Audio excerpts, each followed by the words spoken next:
فقیر بادشاہ کے دربار میں جا نکلا نا تو کہا کہ بادشاہ یہ تخت و تاج کیا ہوتے ہیں، اس کی کوئی قیمت نہیں ہے۔ تو بادشاہ ہنس کے کہنے لگا اس فقیر کو باہر نکالو، اسے کیا پتا ہے کہ تخت و تاج کیا ہوتے ہیں، اس کی لذت کیا ہوتی ہے۔ جب خدام کھڑے ہوتے ہیں، استقبال کر رہے ہوتے ہیں، جب تخت پہ بیٹھے اور ساری رعایا نیچے بیٹھی ہوتی ہے، اس نے کہا نکالو فقیر کو، اس کو کیا پتا۔ بادشاہ ایک دن شکار کرنے گیا تو وہاں اس کا گھوڑا جو ہے وہ سرکش ہو گیا اور ایسی جگہ پہ لے گیا کہ جہاں نہ پانی تھا اور نہ کوئی اور چیز۔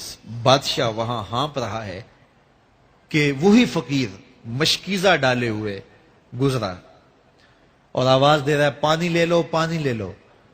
بادشاہ کی تو موت واقع ہونے والی تھی، آخری ہچکیاں تھی، تو اس نے آواز دی پانی۔ تو اس فقیر نے کہا کہ ہاں تمہارے پاس ہے کوئی قیمت پانی دینے کی؟ اس نے کہا میں بادشاہ ہوں اس ملک کا۔ اس نے کہا ہوتے ہوگے، مجھے غرض نہیں ہے، میں تو بیچتا ہوں پانی۔ اس نے کہا بابا میں بادشاہ ہوں، جو مانگو گے میں دوں گا، مجھے پانی دو، میں مر رہا ہوں۔ اس فقیر نے کہا آدھی حکومت لگے گی۔ اس نے کہا آدھی لے لینا، مجھے پانی تو دو، کیونکہ مر گیا تو ساری جائے گی۔ اس نے پانی کا گھونٹ دیا، پیاس کی شدت تھی، جب پانی کا کٹورا اس نے منہ سے لگایا تو پانی حلق میں اٹک گیا۔ اب پھر دوبارہ مصیبت بن گئی تو اس فقیر نے کہا کہ میں حکیم بھی ہوں، اگر کہو تو تمہارا علاج کر دوں۔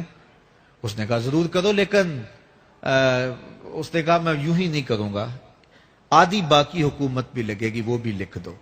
اس نے چمڑے کے اوپر لکھوا لیا، ساری حکومت لکھوا لی اور اس نے اس کا علاج کیا فوری۔ جو اس کے پاس ٹوٹکا ٹونا تھا تو اس کا پانی حلق سے نیچے اتر گیا۔ بادشاہ گھوڑے پہ بیٹھا واپس آیا، وقت گزر گیا، عرصہ بیت گیا۔ بادشاہ پھر تخت پہ بیٹھا تھا، وہی فقیر بھیس بدل کے دوبارہ آ گیا۔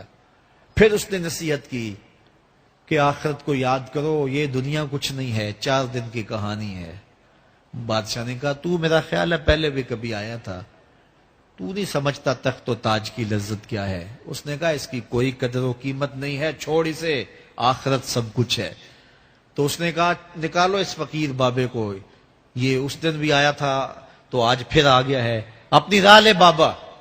اس فقیر نے اپنے تھیلے سے وہ چمڑے کی دستاویز نکالی جس کے اوپر اس نے ساری حکومت لکھ کے دی تھی۔ اس نے کہا بادشاہ یہ ہے تیری حکومت کی قیمت، صرف 2 گھونٹ پانی، جس پر تو نازاں ہے، جس پر تجھے فخر ہے، تو قبل اس سے سورج مغرب سے طلوع ہو جائے، توبہ کا دروازہ بند ہو جائے، سانسیں اٹک کے حلق تک آ جائیں اور ہماری زندگی کا دفتر سمیٹ دیا جائے، اور پھر پچھتائیں ہائے جو چند لمحے ضائع کیے، ہائے جو زندگی برباد کی وہ کیوں برباد کی۔ کل کے پچھتاوے سے بہتر آج کا پچھتاوا، زندگی پلٹ ہوگا، وقت پر کافی ہے ایک قطرہ بھی آب خوش ہنگام کا، جل گیا جب کھیت برسا می تو پھر کس کام کا۔